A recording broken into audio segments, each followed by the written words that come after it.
Buenos días, profesor. Nosotros hablaremos sobre el filósofo Jürgen Habermas. Mi equipo está constituido por López Soto Luis Pablo y su servidora Herrera López Giromi Lilibet. Jürgen Habermas es uno de los filósofos y sociólogos vivos más importantes de la actualidad. Se ha dicho de él que es el teórico alemán más influyente después de Heidegger. Heredero de la tradición marxista de la Escuela de Frankfurt, Habermas sintetiza y asimila diversas corrientes filosóficas desde la fenomenología hasta la hermenéutica y el psicoanálisis.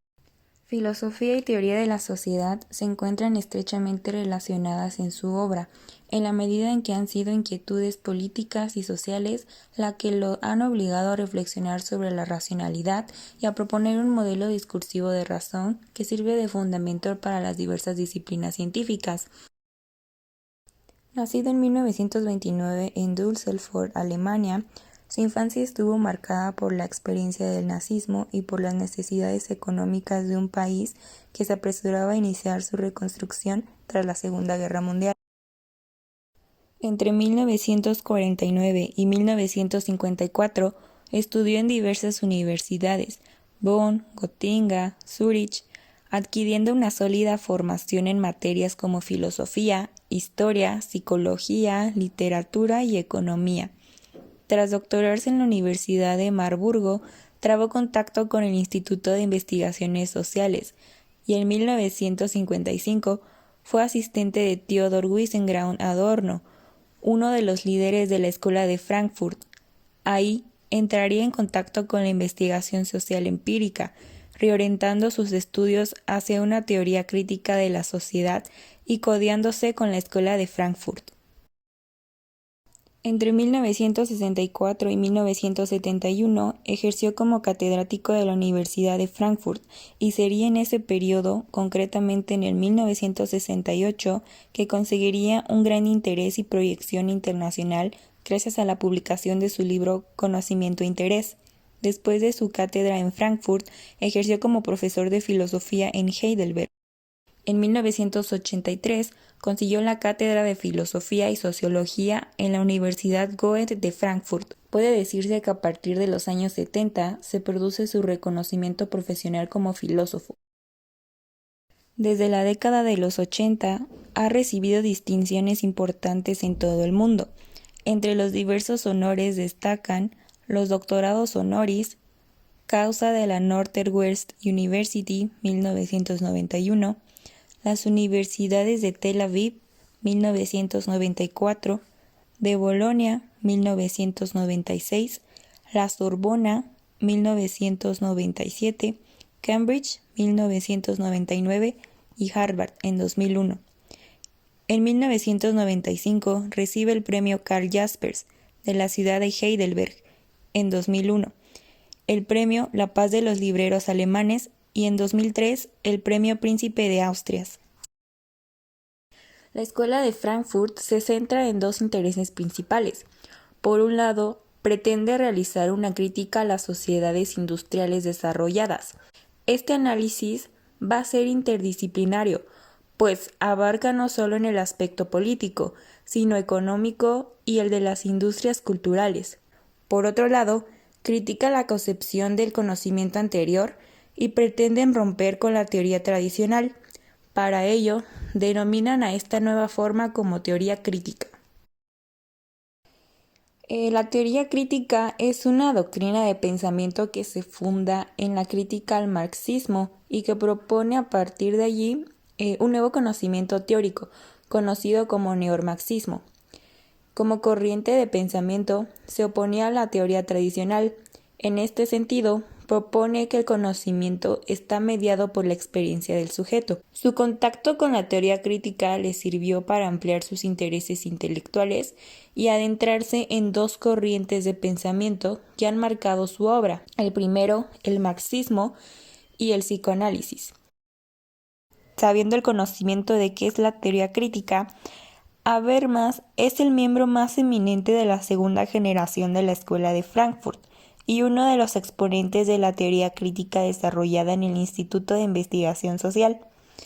Todo el proyecto de Habermas no consiste más que en una reelaboración de la teoría crítica. El interés inicial de Habermas consistió en recuperar la teoría crítica tal y como fue formulada en sus inicios, pero buscando fundamentarla científicamente. Habermas señala 3 tipos de intereses. El primero, el interés técnico. En este caso, el ser humano percibe la realidad en función de su posible manipulación técnica. Es el interés que abre el campo del saber de las ciencias empírico-analíticas. El segundo, el interés práctico. Habermas lo describe así: no se busca la manipulación de la realidad, sino la aprehensión de sentido. Por ello, gracias a este interés, el hombre accede al significado de las realidades simbólicas o culturales.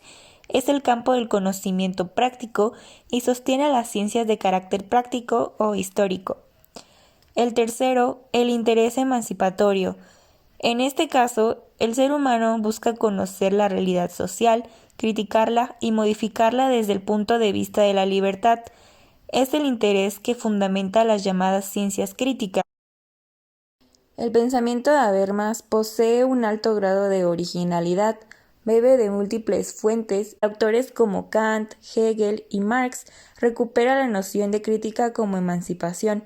De Wittgenstein, especialmente de sus investigaciones filosóficas, retoma su filosofía del lenguaje. La integración de filosofía y ciencia social en una teoría crítica de la sociedad es el rasgo distintivo de la obra habermasiana.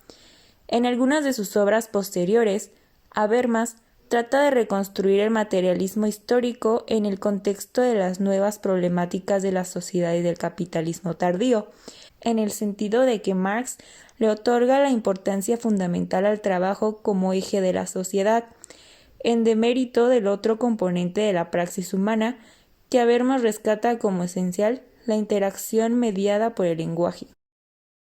En los años 70 se produce un cambio en la trayectoria habermasiana. Habermas había tomado la teoría del conocimiento como base de su teoría de la sociedad.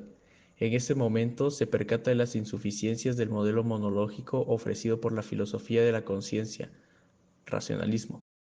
Teoría de la acción comunicativa, publicada en 1981. En ella, intenta ofrecer respuesta a los 3 problemas que sintetizaban sus objetivos. Diseñar una teoría ampliada de la racionalidad a partir de los análisis comunicativos y de la pragmática universal.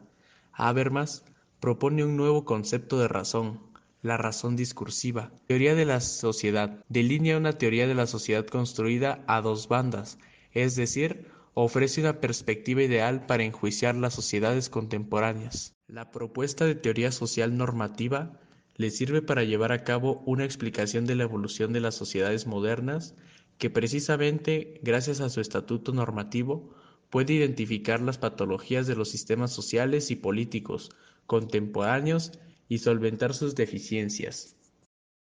El postulado discursivo de la ética habermasiana significa que establece procedimientos en función de los cuales los sujetos pueden comprobar la validez normativa de una manera imparcial y universal.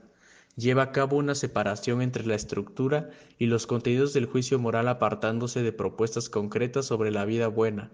En resumen, la ética discursiva es una ética de mínimas normas en las que se revela un interés general de la especie y que atañen a la justicia en las relaciones sociales.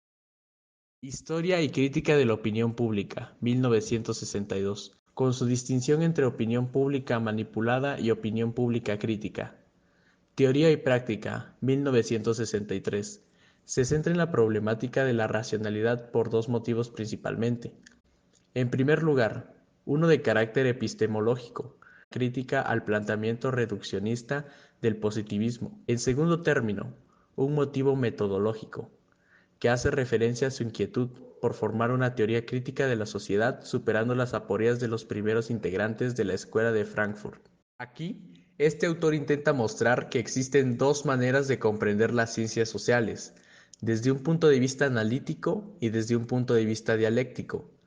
Conocimiento e interés, 1968, pretende de un lado ser una autorreflexión de la ciencia sobre sí misma y advertir de las limitaciones del cientificismo. Ciencia y técnica como ideología, 1968, es una apasionante discusión de la tesis de Marcus sobre la función instrumentalizadora de la rítmica. Cultura y crítica, 1963.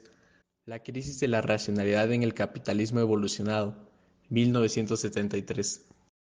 1987. Premio de Sonning de la Universidad de Copenhague, Dinamarca. 1995. Premio Karl Jasper de la ciudad de Basilea, Suiza. 2003. Premio Príncipe de Asturias de Ciencias Sociales. Para Habermas, la comunicación es el medio que les permite a los individuos garantizar la reciprocidad de la ubicación y noción de sus acciones. Así, reformula los postulados de la vieja teoría crítica, añadiendo diferentes categorías en los dos conceptos de acción, trabajo e interacción. Para conseguir la felicidad, Habermas dice que los individuos deben de seguir unas normas hechas a través del diálogo,